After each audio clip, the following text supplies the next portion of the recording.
para makagawa ng atake na hindi nalalaman. Medyo hindi maganda ang pag-ugali ng isang ito. May kadayaan at tuso. At napakasama. Medyo may kadayaan ang isang ito. Pero kung sa bagay, walang mali doon dahil laban na ito hanggang sa huli. Makikita nga natin dito si Razor na tila hinang-hina na nga ito dahil nga napakalubha ng tama niya sa kanang bahagi ng kanyang katawan. Hindi maganda to. Masyado akong nagpabayas sa labanan namin.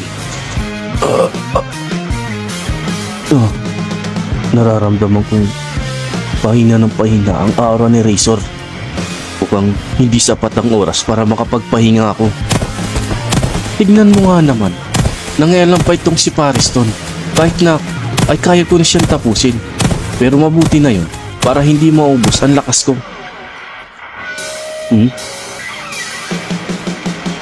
Ngayon, ikaw na ang bahala sa kanya. Huwag mo na siyang pagbibigyan pa hanggat may pagkakataon. Alam ko yun, Kurolo. Kaya naman, ako nang bahalang tumapo sa kanya nang kahit papano ay makaganti